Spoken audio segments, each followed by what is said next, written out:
আপোনালোকৰ বহুতে এটা কুৱেশ্যন মোক বহুত আগৰ পৰা সুধি আছে আৰু এতিয়াও সুধিয়ে আছে। ডেইলি মই তেনেকুৱা এটা কমেণ্ট পাওঁৱেই। কোনোবাই নহয় কোনোবাই মোক সুধে যে দাদা ৰিভাইটেল খালে ভাল নে বেয়া, আৰু মই খাই আছো, মোৰ কাৰণে বেয়া হ'ব নেকি? চ' এই কুৱেশ্যনটো একদম কমন কুৱেশ্যন। আপোনালোকে ভিডিঅ'টো সেইকাৰণে শেষলৈকে চাব, যে কমপ্লিট মই আপোনালোকক A to Z ক'ম যে ৰিভাইটেল এই যিটো মাল্টিভিটামিন সেইটো খোৱাটো আপোনালোকৰ কাৰণে ভাল নে বেয়া নে, খোৱা উচিত নে, আৰু যদি খোৱা অনুচিত তেনেহ'লে তাৰ ঠাইত আপোনালোকে কি কি খাব পাৰে, কোনকেইটা আপোনালোকৰ কাৰণে ভাল আৰু কোনকেইটা লোৱা উচিত, মই সেইটো বিষয়েও ক'ম। সেইকাৰণে আপোনালোকে ভিডিঅ'টো শেষলৈকে চাব। আৰু লগতে ইণ্টাৰভিউ বহুত দিন নাই, এমাহো বাকী নাই, সেইকাৰণে আপোনালোকে ভিডিঅ'টো শেষলৈকে চাওক। আৰু এইখিনি সময়ত আপোনালোকে যথেষ্ট গুৰুত্ব দিয়াটো উচিত, আৰু নিউট্ৰিচনৰ ওপৰতো যথেষ্ট গুৰুত্ব দিয়াটো উচিত। অকল দৌৰি থাকিলেই নহ'ব। আপোনালোকে যে অকল দৌৰি আছে এনাৰ্জি যদি খৰচে হৈ আছে, আৰু যদি এনাৰ্জি আপোনালোকৰ ইনটেক নলৈছে, তেনেহ'লে আপোনালোকৰ কি হ'ব, পাৰফৰ্মেঞ্চ কেতিয়াও ভাল নহয় ইমান প্ৰেক্টিচ কৰিলে। আপোনালোকে গম পাইছে যে যদি বাইক এখন আপোনালোকে চলাই থাকে তেনেহ'লে তাত পেট্ৰল ভৰাবই লাগিব। ঠিক তেনেদৰে আমি যিমান অনুশীলন কৰিম সিমান আমি ভাল খাবও লাগিব। এতিয়া চাওক, মই আপোনালোকক বহুত আগৰ পৰা মই কৈছিলো, কিছুমানক মই ৰিপ্লাই দিছো, যিমানখিনিক পাৰো মই সিমানখিনিক ৰিপ্লাই দিবলৈ চেষ্টা কৰিছো।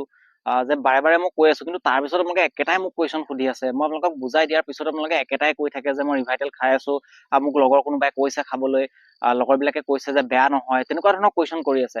এতিয়া মোক লগৰবিলাকে কি কৈছে কি নকৈছে কোনোবাই সেইটো প্ৰয়োজন নাই। একচুৱেলি সেই বস্তুটো আপোনালোকৰ কাৰণে খোৱা উচিত নে অনুচিত সেইটো আচল কথা। মই আপোনালোকক আগৰ পৰাই কৈছো যে ৰিভাইটেলটো হৈছে অলপমান বেছি এজৰ মানুহৰ কাৰণে। যিখিনি মই সুধিলো, ফাৰ্মাচিত সুধিছো বা ইয়াৰ ৰিলেটেড যিবিলাক মানুহ আছে, ফাৰ্মাচিষ্ট আছে, তেওঁলোকে যিমানখিনি মই সুধিছো, য'ৰ পৰা মেডিকেল ষ্ট'ৰত হওক, যিমানখিনি তেওঁলোকে জানিব পাৰিছো, সেইখিনিৰ পৰা মই এইটোৱে গম পাইছো যে ৰিভাইটেলটো 40+ এজৰ মানুহৰ কাৰণেহে কিন্তু হয় আচলতে। আপোনালোকে চাওক, মই এইটো নিজে কোৱা কথা নহয়, গুগলতো আপোনালোকে যদি চাৰ্চ কৰি চাই চাওক কি দেখাইছে। গুগলত যদি এনেদৰে আপোনালোকে চাৰ্চ কৰে, তাতো আপোনালোকে 45+ এজৰ কথাই আপুনি পাব। ৰিভাইটেলটো আচলতে অলপমান বেছি এজৰ মানুহৰ কাৰণেহে, সেইখিনি য়ংখিনিৰ কাৰণে নহয়। সেইটো আপোনালোকে ভালকৈ জানি লওক। চাওক, এইটো কথা নহয় যে আপোনালোকে মাল্টিভিটামিন খালে কিবা প্ৰব্লেম দিব, খাব পাৰে, তেনেকুৱা কোনো কথা নহয়। কিন্তু কিবা এটা আপোনালোকক যেতিয়া চাইণ্টিফিকেলি ৰিকমেণ্ড কৰিছে, তেনেহ'লে নিশ্চয় কিবা এটা ভালৰ কাৰণে কৰিছে। আৰু গুগলত যেতিয়া আপোনালোকে দেখিছে যে 45+ৰ ওপৰখিনিৰ কাৰণে বুলি লিখা আছে, তেনেহ'লে আপোনালোকে জানিব লাগে যে সেইটো আপোনালোকৰ যিখিনি এতিয়া ইণ্টাৰভিউ দিয়া যিখিনি আছে, সেইখিনি প্ৰায়খিনি 18ৰ পৰা 30 বছৰ ভিতৰৰে আছে। চ' সেইখিনি নিশ্চয়কৈ 40-42 বছৰ কোনো নাই। চ' সেইকাৰণে এইখিনিয়ে খোৱাটো একেবাৰে উচিত নহয়। সেইকাৰণে আপোনালোকে যদি কোনোবাই খাই আছিলে, তেনেহ'লে যদি এতিয়া বাচি আছে, মই নকওঁ যে পেলাই দিয়ক, খাই আপোনালোকে সেইকেইটা শেষ কৰি দিয়ক, যিহেতু খালেই, একো ক'বলৈ নাই। যদি আপোনালোকে কোনোবাই লওঁ বুলি প্লেনিং কৰিছে, তেনেহ'লে ৰিভাইটেল নল'ব। কাৰণ এইটো ডাইৰেক্টলি গুগলতো লিখা আহিছে যে চাৰ্চ কৰিলে যে 45 এজৰ প্লাছৰ কাৰণেহে ৰিভাইটেলটো ৰিকমেণ্ড কৰা হৈছে। চ' সেইকাৰণে আপোনালোকে সেইটোৰ পৰা আৰু যাতে মোক এনেকুৱা ধৰণৰ কুৱেশ্যন নুসুধিব ৰিভাইটেলৰ ওপৰত, মই একদম আপোনালোকক ক্লিয়াৰলি সেইকাৰণে কৈ দিছো। এতিয়া যিহেতু আপোনালোকে ৰিভাইটেল যদি ল'ব নোৱাৰে, তাৰ ঠাইত আপোনালোকে কি কি লোৱাটো উচিত। এতিয়া চাওক, মাল্টিভিটামিন আপোনালোকে বহুতে কয় যে খালে বেয়া নি ভাল নি, কিছুমানে বেয়া বুলি কয়, তেনেকুৱা কোনো কথা নাই। চাওক, মাল্টিভিটামিন আপোনালোকে খাব পাৰে যদি আপোনালোকৰ এনাৰ্জি কনজাম্পশ্যন বেছি হৈছে, বহুত হাৰ্ড ট্ৰেইনিং কৰিছে, অলপমান এক্সট্ৰা ৰিকভাৰৰ কাৰণে মাল্টিভিটামিন খাব পাৰে। মাল্টিভিটামিন সিমান বেয়া বস্তু নহয়। চ' সেইটো বহুত স্পৰ্টছমেনে ইউজ কৰে, বহুত এথলিটে ইউজ কৰে, সেইকাৰণে মই সিমান বেয়া বুলি নকওঁ। যিহেতু মই নিজেও মাল্টিভিটামিন ইউজ কৰিছো আৰু কৰি থাকো, সেইকাৰণে মই এতিয়ালৈকে তেনেকুৱা কোনো ছাইড এফেক্ট পোৱা নাই, আৰু যি পাইছো অকণমান লাভেই পাইছো, কিন্তু লোকচান একো হোৱা নাই। সেইকাৰণে যদি আপোনালোকৰ ডায়েটটো খুব ভাল, যদি খুব ভাল আহাৰ খাইছে, আৰু ঘৰুৱা যদি শাক পাচলি, ফল মূল, গাখীৰ, ডিম এইবিলাক যদি আপোনালোকে পাইছে, তেতিয়াহ'লে মই নকওঁ যে আপোনালোকে মাল্টিভিটামিন ল'ব লাগিব। কিন্তু যদি আপোনালোকৰ ডায়েটটো যদি অলপমান নৰ্মেল, যদি আপোনালোকে খুব ভাল নাপাইছে, তেনেহ'লে আপোনালোকে একোটাকৈ ৰাতিপুৱা ব্ৰেকফাষ্টৰ পিছত মাল্টিভিটামিন লোৱাটো উচিত। এতিয়া তাৰ কাৰণে আপোনালোকে কোনকেইটা ল'ব। চ' ইয়াতো আপোনালোকৰ কথা আছে যে আপোনালোকৰ বাজেট কেনেকুৱা। যদি আপোনালোকে ভাবিছে মোক কম দামতে লাগে, আপোনালোকৰ যদি খুব বেছি খৰচা কৰিব নোৱাৰে, বা আপোনালোকৰ যদি তেনেকৈ অসুবিধা হৈছে, তেনেহ'লে আপোনালোকে কমতি দামতো ল'ব পাৰে। মাল্টিভিটামিন আপোনালোকে বহুত দামী ল'ব লাগিব তেনেকুৱা কোনো কথা নাই। ব্ৰেণ্ড লৈ আছে আপোনালোকৰ কমতি দামৰ পৰা ভাল কমতি দামৰ পৰা বেছি দামলৈকে আছে। এতিয়া মই আপোনালোকক কেইটামান মাল্টিভিটামিনৰ নামো কৈ গৈছো, আপোনালোকে চাব, একদম লোৱেষ্ট টু হাইষ্ট মই কৈ যাম, যিখিনি মই জানো বা যিখিনি বিষয়ে গম পাওঁ। এক্সট্ৰা আপোনালোকৰ মাল্টিভিটামিন বহুত আছে, আৰু আপোনালোকে চাৰ্চ কৰিলে বা গুগলত চাৰ্চ কৰিলে বহুতখিনি পাই যাব। ভাল আপোনালোকে ল'লেই হ'ল। মই যিকেইটা জানো বা শুনি আছো, মই সেইকেইটাৰ বিষয়ে আপোনালোকক কৈছো। একেবাৰে ষ্টাৰ্টিং আপোনালোকে যদি বহুত বেছি বাজেট নাই, তেনেহ'লে আপোনালোকে চুপ্ৰাডিন ল'ব পাৰে। চুপ্ৰাডিন এটা ভাল টেবলেট, আৰু ভাল কোম্পানী হয়, ভাল ব্ৰেণ্ডৰ, বিমল বুলি এটা ব্ৰেণ্ডৰ হয়। চ' সেইকাৰণে সেইটো এটা যথেষ্ট ভাল, কিন্তু দাম একেবাৰে কম। 15টা আপোনালোকৰ 40 টকা 45 টকামান পৰিব, বহুত বেছি দাম নহয়, একদম কমত আপোনালোকে ল'ব পাৰিব। আৰু ভাল মাল্টিভিটামিন, এইটো নাভাবিব যে সেইটো কম দাম কাৰণে বেয়া, তেনেকুৱা কোনো কথা নহয়, যথেষ্ট ভাল মাল্টিভিটামিন।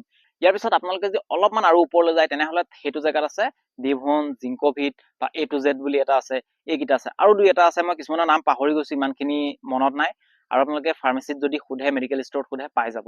চ' এইবিলাক আপোনালোকৰ 120-30 টকাৰ পৰা লৈ 150-160 ইমানৰ ভিতৰত আপোনালোকে 15টাকৈ টেবলেট থাকে, পাই যাব। ডিভন, জিংকোভিট বা A to Z এনেকুৱা পাব। এতিয়া যদি ভাবিছে মই অলপমান তাতকৈ ওপৰলৈ যাওঁ বুলি, তেনেহ'লে আপোনালোকে অনলাইন কিছুমান ল'ব পাৰে, চাব পাৰে। বহুত আজিকালি যিহেতু অনলাইন লয়, ফ্লিপকাৰ্ট, এমেজন এইবিলাকত এভেইলেবল আছে। সেইবিলাকৰ পৰা আপুনি ল'ব পাৰে। HK Vitals আছে, তাৰপিছত আপোনালোকৰ চেণ্ট্ৰাম বুলি আছে, ট্ৰু বেচিক্স আছে, এনেকুৱা কিছুমান অলপমান দামী যিখিনি। তাৰপিছত MOA মাল্টিভিটামিনো আছে। চ' এইবিলাক হৈছে অলপমান দামী। এইবিলাক আপোনালোকৰ 500ৰ ওপৰলৈ গুচি যাব, যিটো আপোনালোকৰ টেমা পায় আচলতে। 15টা বুলি নহয়, তাত এমাহৰ কাৰণে 2 মাহৰ কাৰণে এনেকুৱা হিচাপত থাকে। হয়তো আপোনালোকে চেক কৰি ল'ব পাৰে। আৰু যিখিনি মই জানো, নিজে নাম গম পাইছো বা সচৰাচৰ ব্যৱহাৰ কৰি থকা দেখিছো, মই সেইখিনি কথাই কৈছো। আৰু বহুত আছে, যথেষ্ট আছে। আপোনালোকে নিজে ৰিচাৰ্চ কৰি ভালকৈ ৰিভিউ চাই পেলাই আপোনালোকে আৰু বেলেগো ল'ব পাৰে। এইকেইটা মই কেৱল জনাকেইটাহে কৈছো।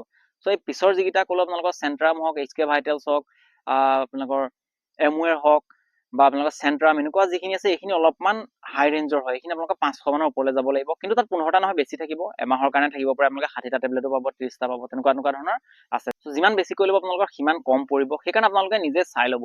চ' এইকেইটা আছিলে কেইটামান উদাহৰণ। আৰু এতিয়া আপোনালোকে নিশ্চয় ৰিভাইটেলৰ কথা গম পাইছে। আৰু ৰিভাইটেল মেন ওমেন দুটাই আছে। সেইকাৰণে আপোনালোকে এতিয়া ছোৱালীও যদি কোনোবাই ল'ব বিচাৰিছে, নিশ্চয় গম পাইছে আপোনালোকে কি ল'ব লাগে। আৰু ৰিভাইটেলটো আপোনালোকে নোলোৱাটোৱে উচিত, যিহেতু চাইণ্টিফিকেলি তাক যেতিয়া কোৱাই হৈছে যে 40 বা 45 প্লাছৰ ওপৰৰ কাৰণে। চ' আপোনালোকে নোলোৱাটোৱে মই প্ৰিফাৰ কৰোঁ। বাকী আপোনালোকৰ নিজৰ ইচ্ছা, কোনোবাই যদি ভাল বুলি কৈছে লৈছে, সেইটো মই নাজানো। বাট মোৰ ফালৰ পৰা মই ৰিকমেণ্ড নকৰোঁ। যিটো ডাইৰেক্টলি কোৱাই হৈছে 40 প্লাছৰ কাৰণে, তেনেহ'লে বা গুগলতো 45 প্লাছৰ বুলি আছে, আৰু মইতো মেডিকেল ষ্টৰত সুধোতে মোক 40 প্লাছৰ বুলি কৈছে। সেইকাৰণে সেইটো মই আপোনালোকক ৰিকমেণ্ড নকৰোঁ। বাকী নিজৰ ইচ্ছামতে যদি কোনোবাই ল'ব বিচাৰিছে, কোনোবাই যদি ভাল পাৰফৰ্মেঞ্চ ৰিভাইটেলৰ পৰা পাইছে, ল'ব পাৰে। মই তাত ক'বলগীয়া একো নাই। কিন্তু মই আপোনালোকক যিখিনি ৰিকমেণ্ড কৰিলোঁ, এইখিনি হৈছে য়ংখিনিৰ কাৰণে।